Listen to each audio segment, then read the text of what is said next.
domnilor președinți, stimați oaspeți, dragi colegi, și Vasile Mustățea, președintele Consiliului Județean Giurgiu, delegaților din cele două județe, precum și reprezentanților presei scrise și audiovizuale. Îmi exprim speranța că în scurta noastră ședere aici în Telorman vă veți simți bine, mai ales că întâlnirea de astăzi cred că va fi un câștig pentru toate cele trei județe. Sigur, ne onorează postura de gazdă a acestei întâlniri și pentru asta vreau să mulțumesc colegilor de la Giurgiu și Dâmbovița pentru faptul că au acceptat ca evenimentul de astăzi să aibă loc aici în Telorman la Alexandria. Scopul întâlnirii noastre de astăzi reprezintă semnarea contractului de asociere între județul Giurgiu, Dâmbovița și Telorman, contract de asociere ce are ca obiect reabilitarea drumului județean DG 503, un drum care pleacă din județul Giurgiu, străbate județul Telorman și merge în județul Dâmbovița, o lungime de aproximativ 100,6 km, comunele afectate de traseul drumului, 15 comune, populația beneficiară directă a acestui proiect, aproximativ 120.000 de cetățeni. Sursa de finanțare o reprezintă programul operațional regional, asta înseamnă fonduri europene. Fonduri europene care pentru mine reprezintă prioritatea numărul 1. Sunt convins că accesarea fondurilor europene reprezintă o prioritate și pentru colegii de la Giurgiu și colegii de la Dâmbovița. Cu cât vom reuși să accesăm mai multe fonduri europene, cu atât putem vorbi de condiții de viață mai civilizate pentru comunitățile pe care le reprezentăm, putem vorbi de investiții și, de ce nu, putem vorbi de generarea, crearea indirectă de locuri de muncă. Scopul principal al acestui proiect reprezintă până la urmă fluidizarea circulației către autostrada A1, dar și spre podul de trecere peste Dunăre Giurgiu-Ruse, o legătură până la urmă directă între cele trei județe, Giurgiu, Telorman și Dâmbovița, dar și caracterul de proiect regional și drum regional. Vorbind de o infrastructură rutieră bine dezvoltată, practic putem vorbi de dezvoltare, putem vorbi de progres, putem vorbi de investiții. Eu vreau să le mulțumesc tuturor celor care au contribuit și au participat la realizarea acestui contract de asociere. Discuțiile pentru acest contract de asociere, trebuie să spunem, au început încă din anul 2013 și iată că astăzi suntem în situația de a semna acest contract de asociere care cred că va reprezenta sau care reprezintă primul pas într-o viitoare colaborare între aceste trei județe, o colaborare constructivă și fructuoasă pentru comunitățile pe care fiecare dintre noi le reprezentăm. Bună ziua tuturor! Mulțumesc domnului Găgar pentru că este gazdă bună. Mulțumesc și domnului. Am fost un pic așa sadic cu presa de la Dâmbovița, care a venit dimineața, la 6:30 era un microbuz, la ora 6 chiar. Vreau să vă rog să-mi permiteți să prezint pe colegii mei care au lucrat la acest proiect. Este vorba de domnul vicepreședinte al Consiliului Județean, Gabriel Grozavu. Este venit cu noi pentru că e interesat de infrastructură, domnul deputat Rămân Săvoiu și parte din ce lucrăm aici are legătură și cu colegiul din zona de sud al județului. Este prezent de asemenea domnul director Bonilă de la Direcția de Integrare Europeană și domnul Vasile Dinu, directorul Direcției de Infrastructură Locală din Consiliul Județean Dâmbovița. Primul proiect a fost prezentat de domnul președinte Gâdea. Sigur că pe noi ne interesează în egală măsură, ca și pe județul Telorman, sunt 28,1 de kilometri de drum care trec prin județul Dâmbovița. Este vorba de drumul județean 611 pe 3 Vișina Făzlinți, 19,6 km și drumul județean 503 pe Vișelarul limită de județ. Proiectul cu Giurgiu este foarte important pentru noi și mulțumesc domnului președinte Mustățea că a înțeles să ne sprijinim. Cei care sunt sprijiniți prioritar aici suntem noi cei din Dâmbovița, pentru că din 38 de kilometri de drum, 35 sunt pe județul Dâmbovița, 3 sunt pe raza administrativ-teritorială a județului Giurgiu. Este vorba de drumul județean 401A, Găiești, DN7, Mugoșan, Mătăsarul, Păsteșvalul, Dobești, Corobul, Zidurile, Cotloci, limită județ Giurgiu, Cărpinișul, Găiseni, lungimea totală de 38 de km. Avem pe acest drum următoarea situație, 32,6 km cu o uzură avansată și 5,4 km sunt pe risc cu o degradare accentuată. Pe traseu avem 4 poduri mai importante și ne propunem să executăm lucrări de consolidare și ramforsare, asfaltare, asigurarea studiei apelor, consolidare și reabilitare poduri, amenajare intersecții, inclusiv combinații, parcări și zone de odihnă, semnalizare rutieră verticală și orizontală, monitorizare video iluminat, lărgire parte carosacră și amenajare drumului lateral. Asocierea va avea succes și va avea prioritate la finanțare europeană pe programul operațional regional 2014-2020 și sigur că după această festivitate de semnare o să trebuia să trecem și la muncă să facem toate documentele necesare pentru a fi acolo de primul să depun proiectele la finanțare. Mulțumesc mult și să dea Dumnezeu să fie în ceasul. Mulțumesc, domnul președinte Tuteanu. Domnul președinte Vasile Măstăția, vă rog frumos câteva cuvinte. Mulțumesc, domnule președinte. În primul rând, trebuie să mulțumesc și eu atât de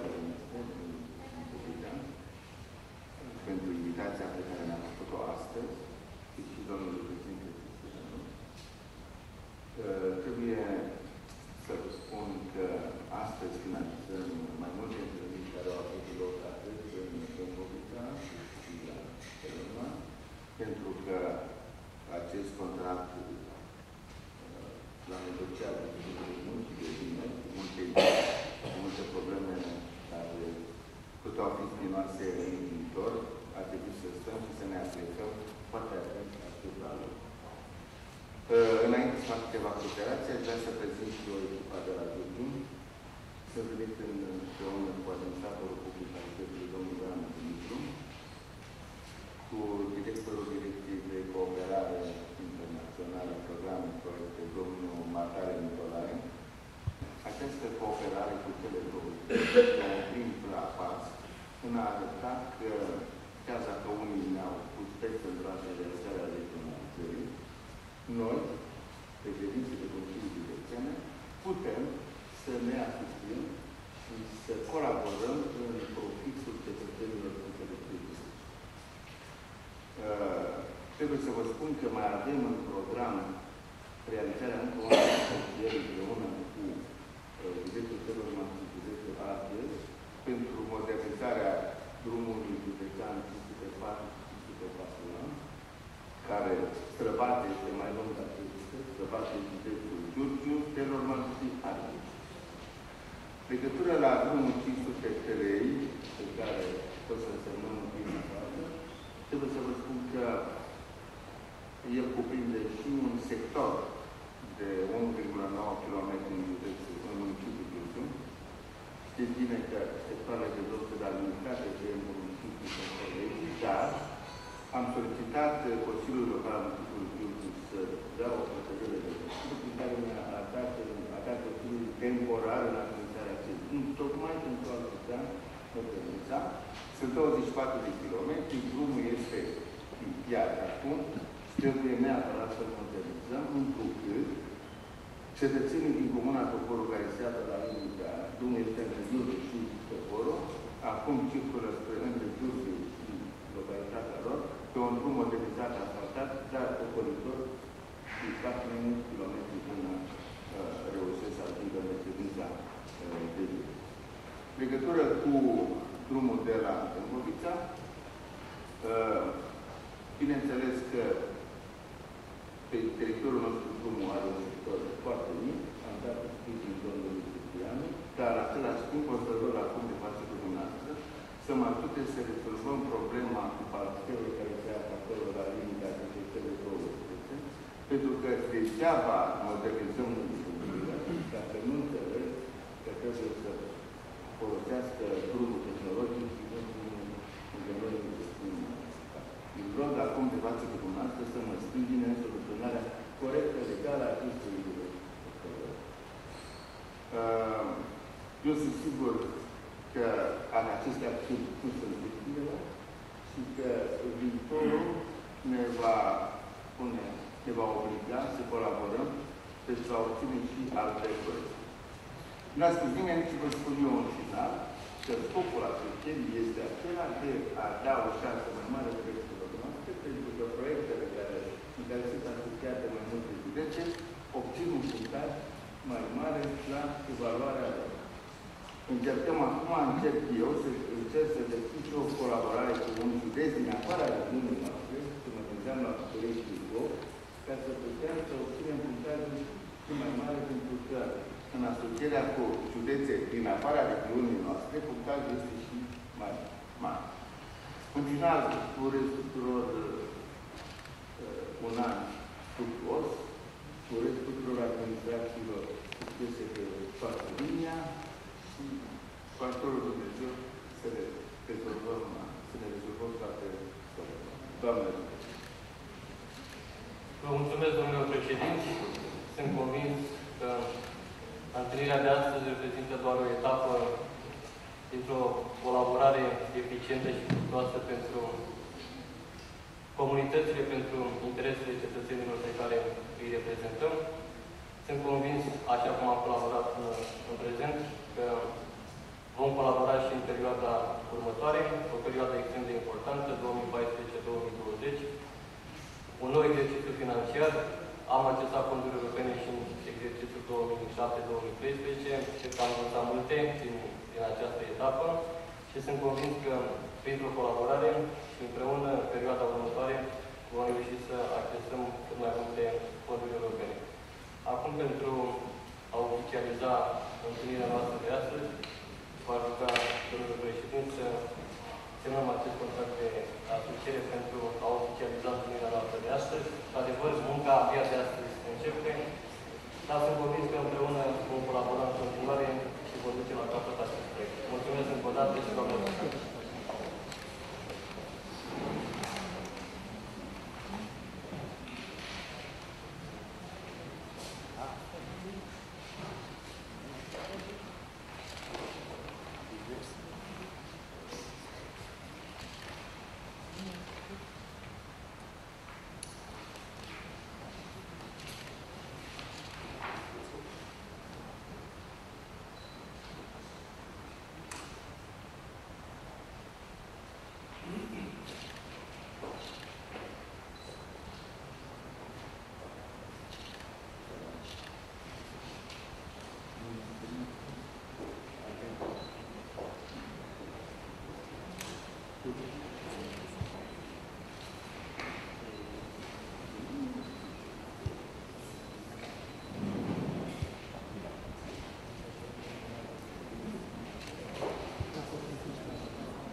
Facem copii, nu?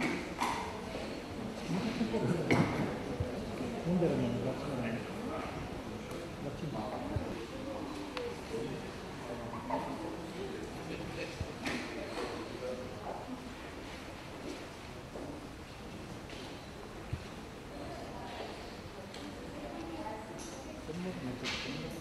Da, costurile vor fi estimate după ce se va întocmi documentația de realizare a lucrurilor de intervenții. De exemplu, pentru tronsonul care traversează stătățile este o valoare de aproximativ 25 de milioane de euro pentru acest tronson de 48 de km. Odată cu întocmirea documentației, vor ști exact care sunt costurile pentru tronsonul de la Giurgiu la 503, 5 milioane de euro, fiind de experiența pe care o avem cu celelalte drumuri, cam 5 milioane de euro este valoarea estimată de noi. După ce vom face studiul de fezabilitate și documentația de găsire, vom putea da date mai prețul e cam același peste tot, așa că încadrăm pe aici. Așteptăm să apară ghidul solicitantului pe noul program operațional regional. Anul acesta, noi ne dorim să acest ghid să apară cu această asociere.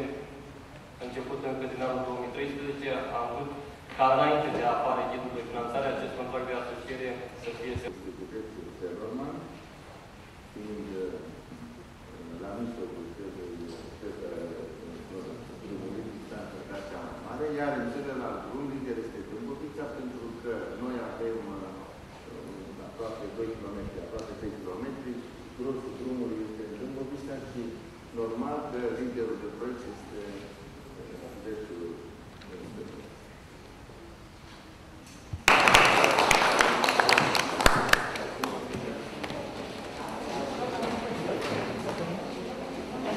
Un dezastru ce se întâmplă în zona liberă.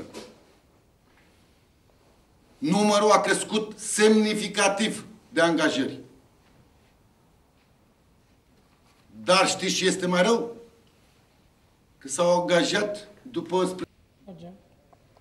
În perspectiva viitorului exercițiu financiar se vorbește tot mai mult de asocieri între comune, dar iată și între județe privind proiecte europene viitoare. Ce înseamnă pentru Giurgiu această asociere cu Teleorman și cu Dâmbovița?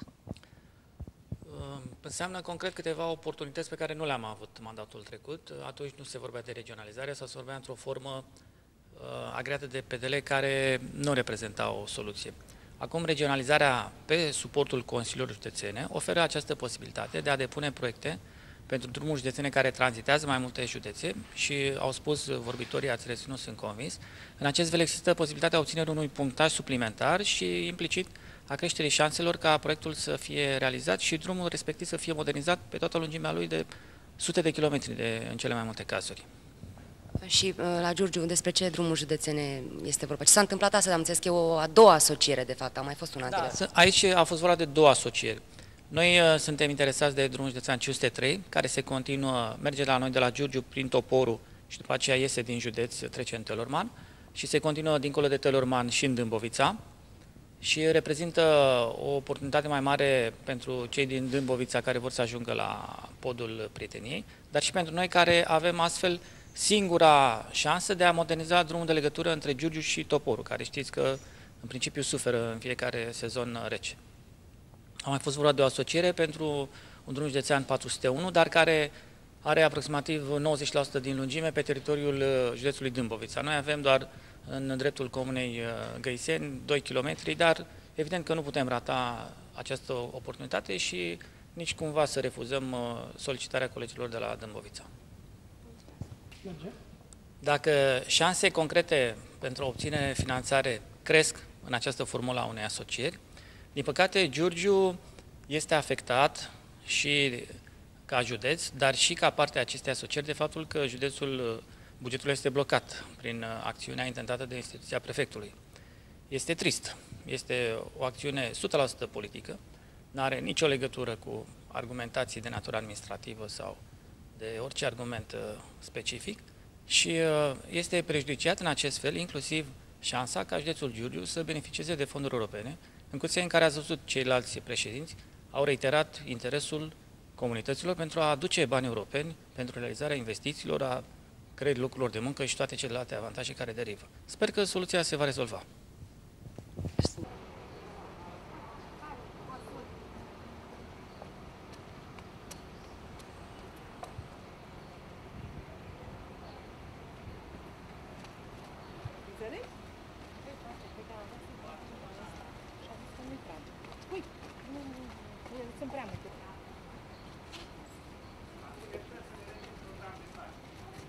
Să sucească mâna celorlalți din executivul primăriei